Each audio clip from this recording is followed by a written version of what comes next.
now I think that it's high time to invite my three fabulous panelists of this topic. Please welcome.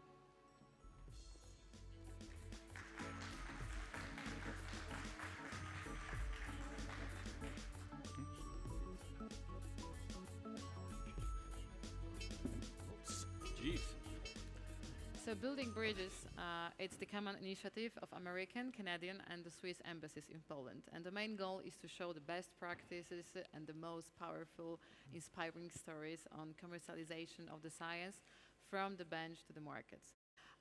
I've got the pleasure to have here on the stage the three fabulous representatives of these countries who had created the stable ecosystem for the development of the biotech, and which has boosted the technology to the level that it's right now on the top on the international level. So here on the stage we've got Jack Bobo, the influencer, communicator, who emphasized the role of the science and technology in the most difficult aspects like the hunger in the world. And beforehand, he was a senior advisor for the US Department in States. Right now, he's the vice president for global policy and the government affairs for Intrexon Corporation. So please welcome Jack Bobo.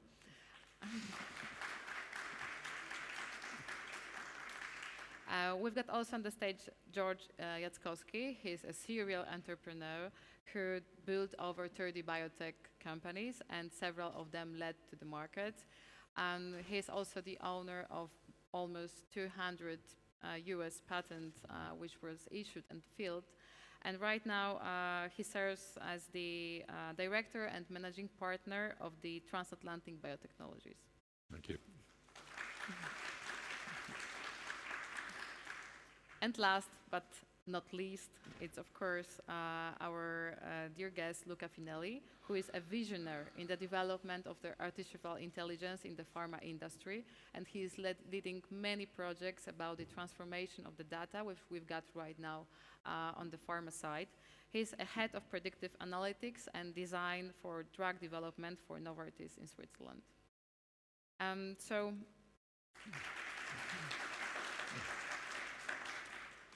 Having you all on the stage from different countries who are well developed in case of the biotech, and knowing that your background, history, and experience is diverse, I would just like to ask you the question about how it's working. What is the secret sauce for the creative, for stable, for the ecosystem, for the biotech, which is constantly developing?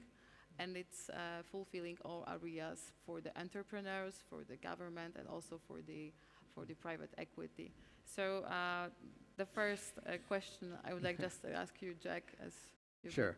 So I think it really requires three things to have an ecosystem. One, you need the policy environment in which entrepreneurship can take place. You need good ideas, which are institutions that create knowledge, and then you have access to capital. And so I think if you have those three things, you definitely have the opportunity for creativity and for technology development. George, do you agree with this? I agree, and I've taken it one step further that, of course, you need the R&D money, you need talented people, but what you need really is clustering, a clustering of companies together, the ability to partner, and also I think the most important thing in the sauce as a startup is to have people on your team that have done it before, i.e. they've commercialized products globally and they know how to do it. And I think that's the secret sauce. What is the perspective of the big pharma attitude? So I will take my Novartis passport instead of my Swiss passport to answer this question. I think when we establish some partnerships, we provide at least three things. We provide senior management sponsorship, which is vital for any project to continue. We provide a solid governance around the project and the initiative so that it can continue over time despite changes. And finally, we always try to assign the best people we have in the company. We have more than 120,000 people working at Novartis, so we have a chance to find the best people for supporting a certain project, a certain partnership.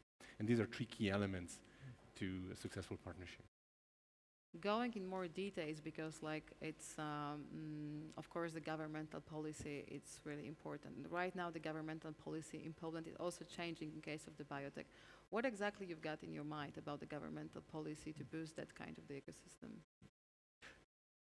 Well, for me right now, one of the things that we're focused on are new gene editing techniques, things like CRISPR-Cas9, and technology is moving really quickly, and it requires government to move just as fast, because you can only develop new technology so far without knowing what the regulatory environment is to bring it to market.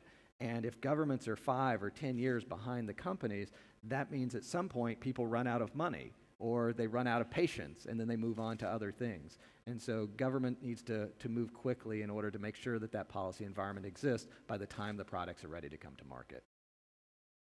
In our case in Canada, our government funds R&D fairly well. Translational medicine, venture capital, well, we're about 1/10 of what our American cousins have. So, but what they do very nicely, as I mentioned, is the clustering. They provide opportunities to work together. Where I come from in Toronto, we have 2 large biotech clusters, one in downtown Toronto, where the university is, the institutions, and that's the Mars program.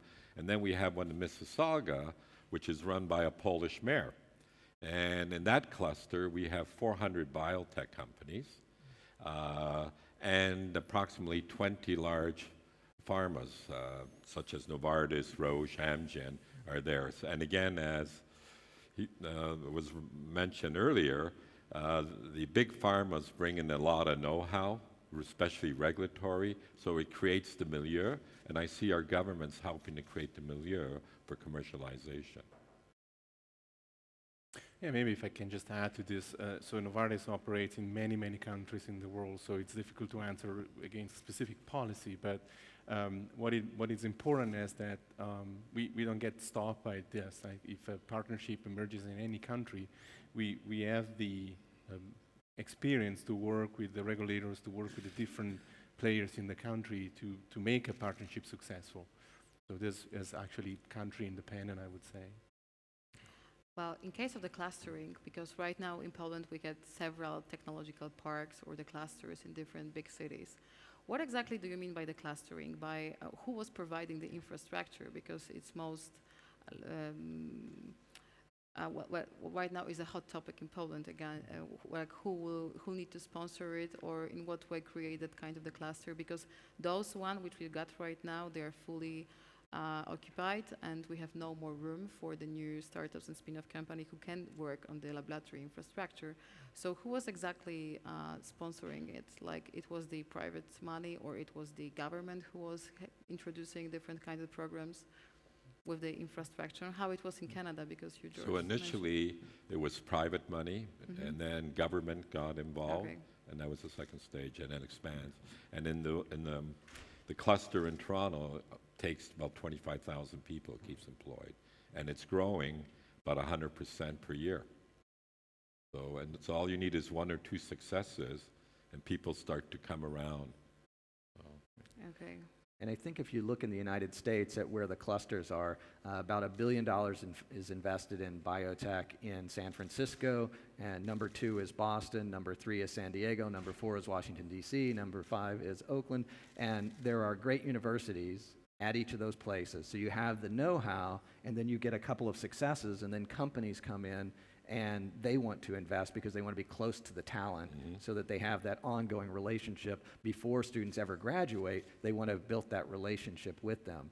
And so it becomes a magnet for more and more investment. So according to your point of view, the key factor is the university facilities, like the mines which are in the surrounding. You have talent to start with, and that's always a good place to go. Yeah. Okay, but could you also compare a case of the Silicon Valley and also the Midwest in the States, because it's a different Sure. So, it's obvious for big companies like Novartis to locate to San Francisco or other places. It's harder to go to St. Louis are some of those. But it's important because there are a lot of food tech companies that are being started in San Francisco today, but they don't really have any experience working with farmers. And so there's this need to be closer to the people that are actually going to be your customers as well. And so entrepreneurs need to recognize, or investors, that sometimes you need to go where the customer is, not just where the talent is.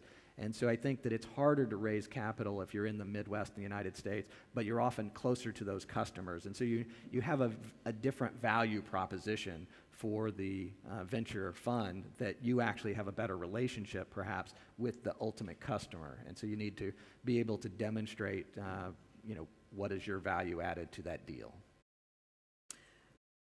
George, what you will advise to the Polish entrepreneurs, like what they should do to raise money successfully? You as the person who has raised several companies to the US market and led more than 30 biotech companies. So I guess before you start your pathway on innovation, I know you have an innovative, be it a disruptive technology or a technology that maybe is a better mousetrap in terms of diagnostic or therapeutics. But before you start, and I know where you get all caught up with the R&D, the first thing I would look at, and that's what I always do, is to see your patent portfolio. Can we create a patent portfolio around the technology? That's the first thing.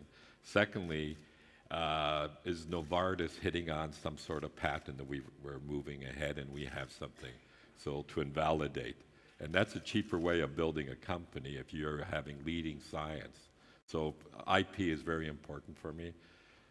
Secondly, you have to understand whether, is there a need for that type of product? Is there a market?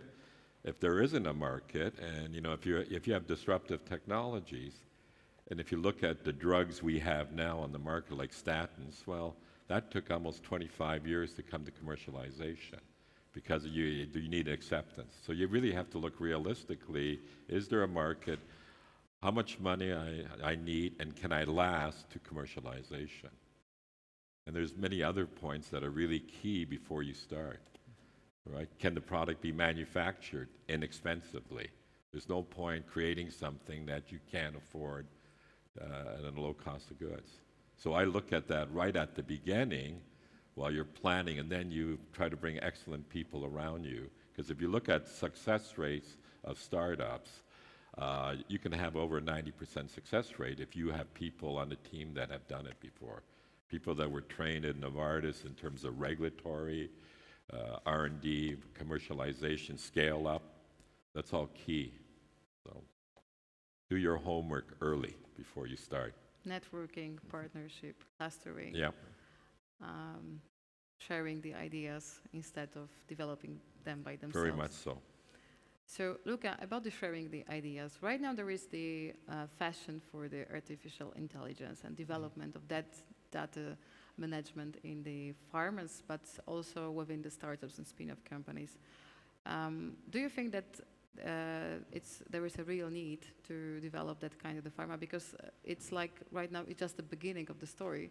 And what is your vision about the artificial intelligence in the global market, and how it can change exactly the policy about the biopharma market? So I think there is a real need. We heard it the entire morning about what's changing outside there in terms of the technology is evolving so rapidly and changing completely the business models, the mental models, and everything we're used to. So there is a need. But it's also a big opportunity, right? If you think of the pharmaceutical industry, it's in fact a big data industry, right? The core activity of designing and running clinical trials, it's all about collecting data about drugs and disease interaction and using this to understand how to develop better medicine. So in such a space, there is a huge opportunity to apply all this revolution in data science and artificial intelligence. It applies to the patient data, right? We can now use those methods to completely analyze our data, the present data and the past data, in a new way, right? The typical way this goes is that normally you design a clinical study, you run it, you collect the data, you analyze it with one established method in statistics, you write a report, that data goes into a data graveyard, It never gets touched again. So now imagine for a company like Novartis, but I think every pharmaceutical company could say the same. Imagine the last 20 years of research. We run 500 trials in parallel, right? So you can see the volume of the information that's hidden into some data warehouse, and it doesn't get touched. Now imagine applying the latest methods of analysis data science to this wealth. Can we discover some new biomarkers? Can we discover new targets? Can we discover identify new patients population that better respond to treatment? Can we diagnose treatment earlier? I mean, there's a wealth of opportunities to improve at the end the development of innovative medicines for patients. The same applies also to our entire world of operations, right? We run these 500 trials into dozens of countries, thousands of patients, thousands of clinical sites.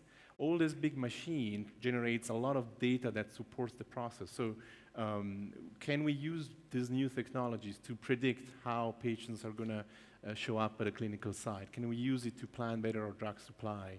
Can we use this to come up with more informed plans for the financial part of the studies? All of this is leveraging our past experience in form of data to inform the future so we can be faster at developing these drugs, more efficient and more cost effective, and bring these drugs to patients in a more sustainable way. I noticed that there's a question up on the screen, actually. Magda? See it? Okay. Is there a recent startup you've seen make the transition to funding and customers? What did they right?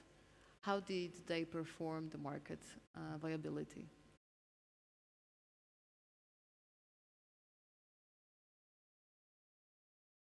George, you've probably done this several times. Yeah, I can only talk about my own stories. So what is about your stories? Which startup was the most successful? My background, as a Canadian, we have to be in the United States. We get our BTA degree. So I've been to America, and I just happened, my area was cardiovascular, and I ended up at the Cardiovascular Research Institute in San Francisco, and in the biochemistry department of Herbert Boyer, who was just having a startup, Genentech. So my mandate was to clone out cardiac muscle genes, and that's what we did. Then they brought me back to Canada as a professor, since I had my BTA degree, head of a large lab, and we cloned out some very interesting cardiac proteins. One particular one was troponin, cardiac troponin. And at that time, 25 years ago, the clinicians said, based on electrocardiogram, I can tell you're having a heart attack or not. And the accuracy really wasn't there, depending on where you are in the heart attack phase. And so we developed a rapid format test, cardiac troponin, commercialized it globally. Our first partner was Baxter, then we did one with Roche. And that test changed the whole, it took us 10 years of marketing to become a standard of care. And now if you go to the emergency department and they ask you, if you're having a heart attack, the blood test they do are cardiac enzymes. So I had the original patents on it and all that. And it generates about $500 million a year, that test. So that was pretty exciting. But what wasn't really important was to have a large multinational as a partner as it moved. Okay. Because all the marketing dollars are very expensive. Gentlemen, to summarize, I would just like to ask for the one tip, Jack, from you to the government, George for the entrepreneurs and for the spin-offs and startups, and Luca for the maybe pharmas, what the Polish government, startups, spin-offs company, and the pharmas can do to boost their technology and create a stable ecosystem for the biotech. So this is really an answer both for the entrepreneur and the government. I would say that failure is not just an option, it's a requirement. Mm-hmm. If the government's not willing to let people fail, they're not interested in entrepreneurship. If venture capitalists are not willing to invest in companies that might fail, then they're not a VC, they're an investor. And from the entrepreneur or inventor, I think they or she has to realize that there are more people that you need to take your innovation dream to reality. So you need to have people that understand marketing, regulatory, your patents, and sometimes it's hard for an inventor to share. And so sooner you share, quicker to commercialization, quicker to royalties, and quicker to money. And I'll just speak to the entrepreneurs in the room. You have heard about the possibilities. Be curious. You have Paul van Arkel here in the room. He's the head of Novartis Poland. So go speak to him if you have an idea that can apply along the value chain. That's a good opportunity. I'll just come in.